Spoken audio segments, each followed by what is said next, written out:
Hi. Hey, Grievers and Groovers. Happy Wednesday, October 18th. Rocktober 18th. How you guys feeling today? Today's been a good day. For me, it's been busy.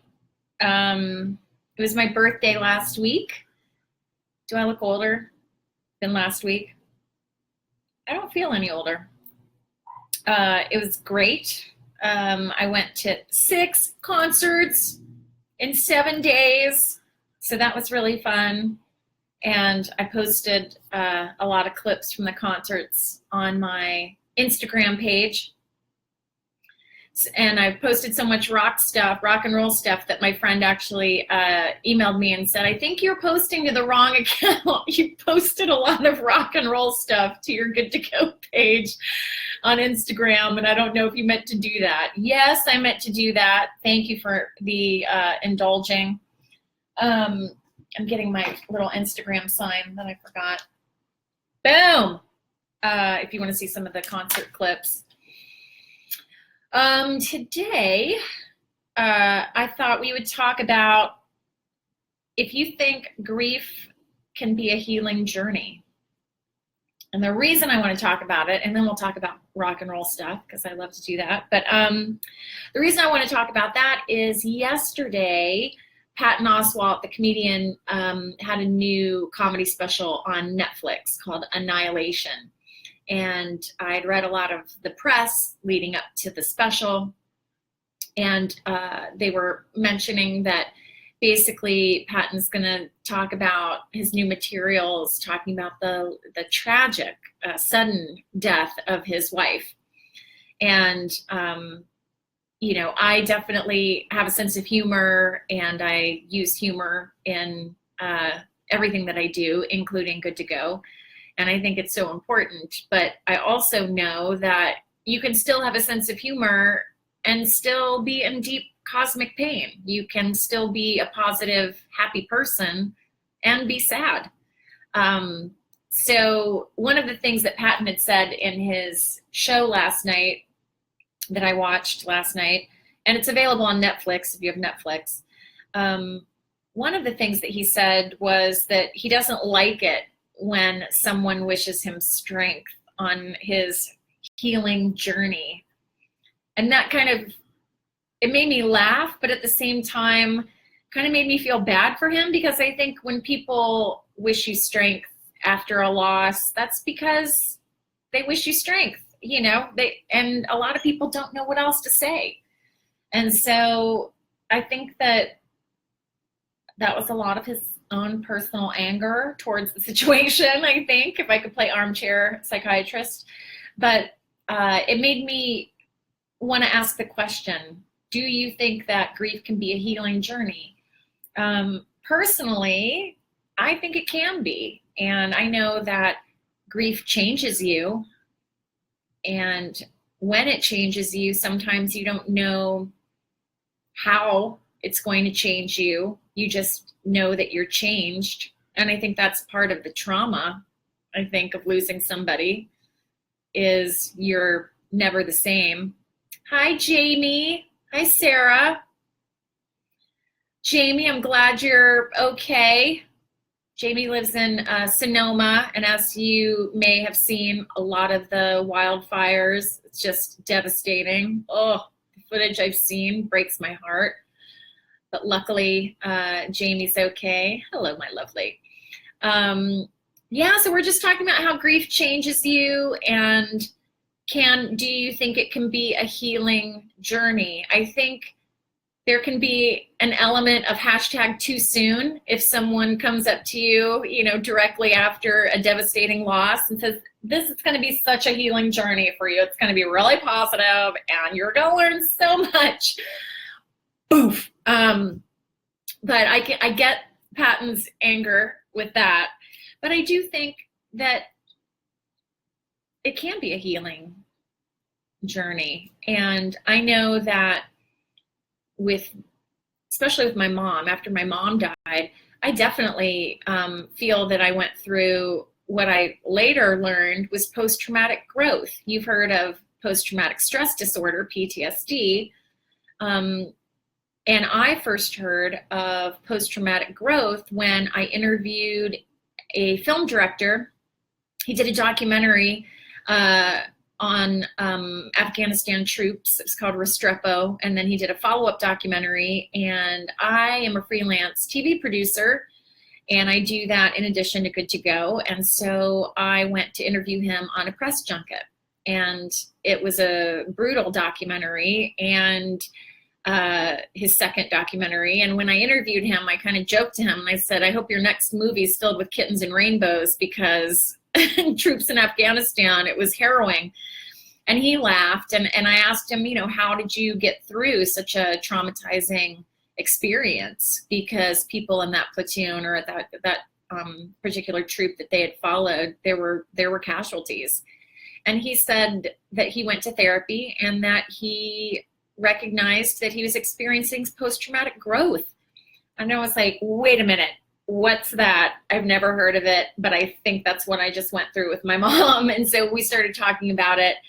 And you can grow and change and evolve in a positive way after someone dies, if you can be open to it. I definitely feel that death can be a teacher if you're open. And when I say these things, it doesn't mean that death isn't devastating. I'm not talking about, oh yeah, it's totally healing and it's no big whoop. Not what I'm talking about.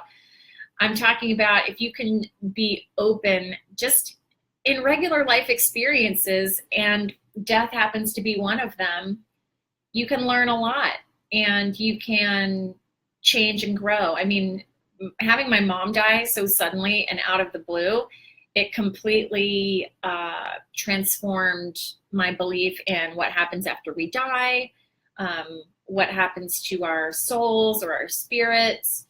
It was just a huge tectonic shift. And then it was a huge shift just in daily living. I just never looked at living the same way again after I experienced a death in my family. And that carried on in all of the subsequent deaths, my granny a year later, and then my dad last year.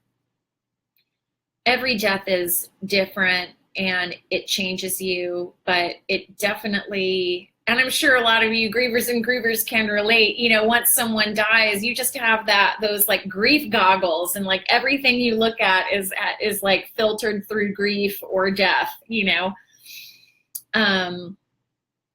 Oh, Jamie says she's, post-traumatic growth and bringing that back to Sonoma, because that's exactly what our community is going to need to do. I mean, that's a tough one too. I mean, how do you make this, okay, we're going to grow through this, we're going to evolve, and we're going to be stronger. What does that look like? Okay, go, But I think it's very individual, but I think you can have a positive spirit at the same time. Someone just floated by an angry face. Someone's angry. I'd be angry. I was angry. That's part of yeah, I don't have the answers, Jamie. No, but anger is part of grief. And I was, that's one of the stages, definitely, for sure. But how do you consciously choose to bring kind of that attitude of post-traumatic growth with you? It's tough, grieving is so sensitive and so individual to different people. It's just one of those things where you kind of can't impose your beliefs on another person. You just have to be open, or as they say in the healing community, holding a space for that person and their grief. I doubt if I had everything destroyed, if the first thing that someone said, hey, you're going to rebuild, is, would be good for me. I think just as in grief in life, we all want to be acknowledged. We all want to be heard. We all want our feelings and experiences validated. And so I think just having that attitude, that open attitude of, I'm returning to my community, I'm going to bring as much love and presence as I can to this community, and let's see how we can build on this and just keep going. I think just the idea of having a community that'll support you to keep going, no matter what that looks like. And maybe that's just crying and being depressed for a week, or, wanting to just nap. I mean, after my mom died and my dad, I just didn't have any energy to think about bouncing back or, recovering or anything like that. It's tough. Okay, we've got some comments here. Good morning from the Philippines. Wowzers. Hi, Tracy. Hi, Dana. Dana says traditions and storytelling are so important to me to make those sweet, funny, and warm memories. Yeah, it's true. It's just any kind of validation that you have. Do we have to start thinking about what's next? Do you mean in advance planning, or do you just mean when death visits you and you're grieving? I think it's hard to kind of imagine what the next step is, because you're just trying to process what happened in the past, what just happened. That's the thing that's a bit hard, I think, is just trying to process it all. As far as what's next, I mean, I'm pretty lucky in that when my mom died, the first thing that came to my mind was, I have no idea how to figure this out, but I do know that this has never happened to me before. I never had a major death in my family before. And this is the kind of thing that has the potential to drive me crazy, or to make me suddenly turn into an alcoholic or whatever. And I don't want to do that. So I'm going to immediately go to grief therapy. That's what I'm going to do. And so I immediately made an appointment with a grief therapist and started going, in order to basically just get the skills and the tools that I would need in order to process the death in a healthy, positive way, or as healthy and as positive as I could figure it out. So that's a tough one. Where else? Let's see. Is it Mead? How do I pronounce your name? I don't know how to pronounce your name, and I apologize if I'm pronouncing it badly. But where are you from? Where are you tuning in from? Yeah, it's a tough one. Post-traumatic growth. And, it's okay if that's not how you feel. That's another thing. I know a couple people who experience death and then feel guilty that they're not grieving the right way, or they're not grieving positively, or they're not grieving in a healthy way. Oh, you're in Meredith, Texas. Yeehaw. I love Texas. I did a really fun Good to Go party in Austin a couple years ago. I would love to go back there. I've got good friends in Dallas. But yeah, so back to the healthy journey or the healing journey. I don't think you have to have it all figured out the moment that you find out that someone's died close to you, and then you're grieving, but I do highly recommend getting a therapist. Melanie says, I'm dreading my father's death. He's my best friend. Oh, I get that all the time. I hear that from so many of my clients, especially after, they hear my story, because both of my parents are dead, and both of my parents were my best friends. Oh, wait a minute. The sun is streaming in. Oh, heavenly rays. I'm just going to move my computer a smidge. There we go. Yeah, it's everybody's worst fear. I mean, it was definitely my worst fear, but especially the last year before my dad died, we didn't know that he was going to die. He was perfectly healthy. But then I found myself getting emotional every time I spent time with him. And I remember saying to my friend, Claire Bidwell-Smith, who's a lovely grief therapist and has an amazing podcast called Sunday Morning that's available on iTunes. I said to her, I just find myself getting so emotional every time I hang out with my dad, and I just want to record every story that he has, and, have him talk on video and have us together on video. And, I just want to capture this moment.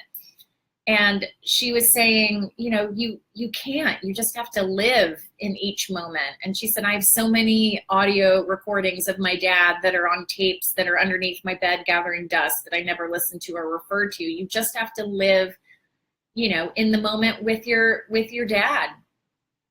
But Melanie, I would definitely recommend talking to your dad about, hey, Dad, have you ever thought about what's going to happen after you die? Like, what do you want done? Do you want to be cremated? Do you want to be buried? And, do you have any advice you would give me, in grieving your loss? And how would you want to be remembered? Do you want us to plant something in your memory? These are the things that are all in the Good to Go paperwork. And then I bring up at the Good to Go parties, is to have these conversations. I wonder if Melanie, if you'd feel comfortable talking to your dad about that. I don't know. Kirsten says, hi all from SoCal. Hey, Southern California in the house. Let's see. Melanie says he's going to be 71 in December and he doesn't even seem like it. I know, it's the same thing. Oh, you have had the conversation with your dad and it's all set. Good. That makes me feel better. When I see comments or even if I talk to people and they're like, oh yeah, I'm really afraid and I haven't really talked to my dad about that, I'm just like, have the talk, please, if nothing else. Kirsten says, recording is great. I have my dad on a recording talking about the war in Germany while growing up, but we recorded it during a casual get together. I mean, that's the best part, isn't it? Is just hanging out and, making a recording and asking, about memories and reminiscing, and it's really nice. I'm glad that you've got that as a recording. Hi, Ryan. I'm scared to bring it up with my mom. I'm scared she's going to get depressed. Yeah, I get that a lot from clients. They're wondering how to start that conversation with their mom. But here's the thing, as depressing as you think it's going to be to talk to your mom about it, imagine if something happened to your mom and how depressing that would be over not having the conversation in the first place. Or how depressing for your mom if you didn't talk to her about your wishes and how depressing that's going to be for her. So I think if you bring it up, and that's what Good to Go is all about. It's like, look, this is kind of sad to think about. It's a little bit depressing. Some people might think it's morbid if we're talking about our own death, but it's so important because it's going to make it less traumatizing when it actually happens. I'm not saying that it's eliminating the incredible deep loss that you have. I'm just saying that it's going to make it less traumatizing. Melanie says her dad's trying to get you to get your butt in gear to make plans. I'm single with a 12-year-old. I know he's, yeah, definitely. If nothing else, definitely you've got to get a will. If you've got kids or if you've got any kind of assets, like you own a house, something like that, you definitely need an actual will. You need to go to an estate attorney, get a will, and then the Good to Go paperwork. The Good to Go stuff is everything that a will isn't. It's all your logistics, it's all your bills and your social media and how you want to be remembered and how, will you write your own obituary and things like that. But it's also a history of your joy. And especially if you've got a 12-year-old, it's got a list of your favorite things, So after my mom died, I didn't have that physical connection anymore. So I wanted a connection through her favorite things. And that's how I connected with her. So it's important to have not only a history of your bills for the logistics, but a history of your joy. And that's why I keep saying Good to Go is all about leaving behind love, not logistics. Let's see, I'm reading some of the comments. Kirsten says, I talked with my mom, let's just get to it and then it'll be done and then you can change your mind at any time. It's true, absolutely. Oh, thank you for the hearts. Someone's still sending an angry face by, but I'm sending love to you. Death can be a tricky topic. I'm sorry you're angry. And then Kirsten says, give me the tools to give them what you want. Yep. Oh, Kirsten says, what you're doing is so important. Well, thank you. I appreciate that. It's my passion because I'm a product of firsthand of how important it is to have your advanced planning in order, because my dad came to a Good to Go party when he was healthy. My dad was 71, just like your dad, Kirsten, or Melanie. And a year later, unexpectedly, he just had pneumonia and went into the hospital. And he was in the ICU for 6 days, and then he got sepsis. And then every day, like an organ was failing, and it just went from, you know, oh my gosh, he's sick, to nightmare scenario. And I didn't have to make one gut-wrenching decision because my dad came to a good to go party. You know, we had talked about it. I was rock solid on everything that he wanted. And that is such a huge gift, such a gift. Let's see, what's going on? What else are you guys saying? Oh, Melanie, thank you. She said she told some friends about me. Love this, as one can love this topic. I know, I try to tell people, I try to make advanced planning as fun as it can be. But then my elderly cousin in Palm Springs, he was just like, you know what? It's not fun. I thought, well, fair enough. I get it. But it's a tough topic, and I'm just trying to make it a little bit easier. But man, this went by fast. Thank you so much for your comments, you guys. Definitely come back next Wednesday, where we'll talk about something griefy. And if you have any ideas of what you'd love to talk about, or if you have any questions, you know, I'll make that the topic for next week, and we can talk about that next week. One really quick thing I want to say is that I've been reading in the press about, and I'm going to post it on the Good to Go Facebook page, is I just read an article about how Tom Petty reportedly had given a DNR, which is a do not resuscitate order, and his family had presented that to the medical staff when he was in the hospital. So that's why he was removed from life support. And I just want to say, you know, Tom Petty, what a beautiful thing that he did when asking himself the tough question, what do I want done, worst case scenario? And that's what I'm telling you guys today. You know, worst case scenario, if you were in a coma or if something happened to you, who would you want to speak on your behalf? And would you want extraordinary measures taken in order to save your life, if there was no quality of life on the other side of that, or if there was? So these are questions that, you know, like you said, are uncomfortable and make you feel a little bit icky. But the beautiful thing is if you talk to your family and your loved ones and your friends today while you're young and healthy, it's going to eliminate all of that weirdness further down the line when something might happen to you. So definitely have the conversation in advance. Jamie says, my dad found out 3 weeks ago he had a tumor on his bladder. All I could think of is, but we haven't had our good to go party yet. But they removed the tumor, and I'm very motivated to make it happen. Well, I'm glad that your dad is recovering, and I would love to come to Sonoma and get your whole family good to go. And that's the thing too, I love family parties, because when you've got the whole family together, you learn so much about each other, because the good to go paperwork asks the questions that you don't think about asking, or that you might be too afraid to ask. So I always say, use me. I'm an extrovert. I don't mind bringing up the tough conversations or the tough topics. Kirsten says she's good to go, but she's preaching to everyone I know. Okay, good. Please, we could go door to door, like trick-or-treating. Like there should be like some sort of advanced planning trick-or-treating. Hi, Danielle.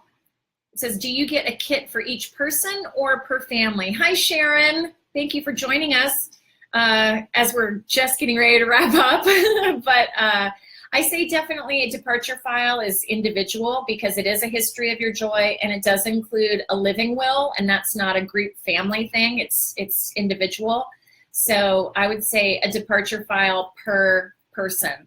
Obviously, there's going to be some overlap if you're in a relationship, or you and your husband or you and your partner, have the same bills, but you're not going to have the same, kind of life after death legacy. And you might even have different ideas on what you want done, if something should happen to you. So I definitely recommend one departure file per person.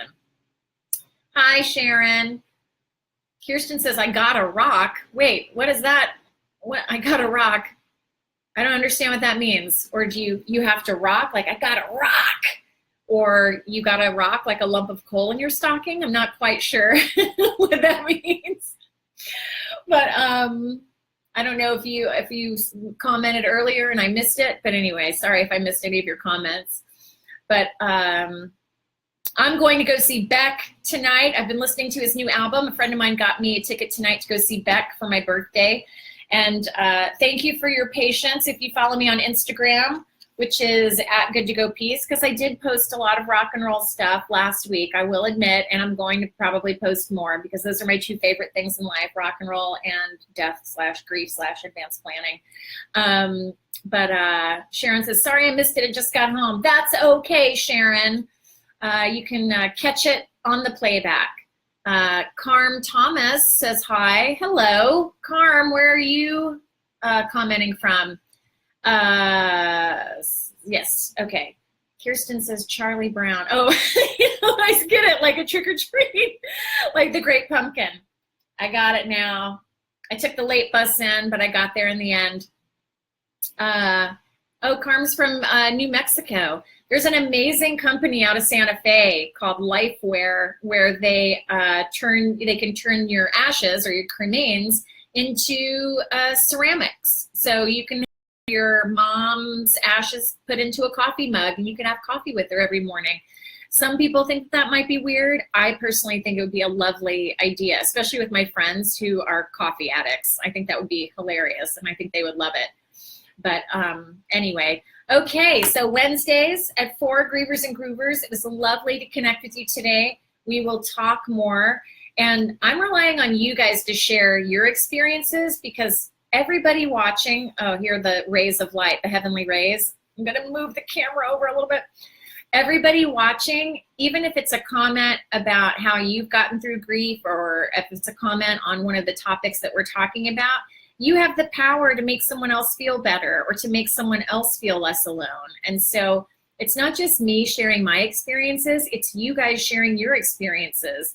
And that's what's so great about social media is that you can make one little comment and it might impact somebody and kind of shift the way they're thinking that day or make them look at something a different way. So you guys have the power, and I love when you participate and you let me know where you're coming from because it helps me. I mean, I learn as much from my clients as my clients do from me at a Good to Go party. But anyway, Sharon says, have fun tonight and rock. Oh yes, rocking will be happening. In the meantime, I would love it if you guys could visit me and follow me on Instagram at Good to Go Peace, on Twitter, although I don't tweet as much as I probably should, but it's all at Good to Go Peace. And if you're grieving and you didn't even have the energy to even post, because when you're wearing that heavy grief suit, you're just like, I couldn't even wear a bra after my dad died. My friend came over and I'm just like, I can't even put on a bra. I'm just, it's too much. And she said, why? I'm just like, it just feels too much. You know, it's just, I just want to lay here in my sweatpants and my dad's flannel shirt and eat my feelings. On top of going to grief therapy, because there are healthier ways of coping. But anyway, I just want to send my love out to anyone there who needs it and giving you a big hug. And I will see you guys next week. So thanks for participating. Carm, Kirsten, Melanie, and Sharon, and Jamie, and Danielle, and Ryan, and everybody. I love you guys. All right, take care. Have a good one. Bye.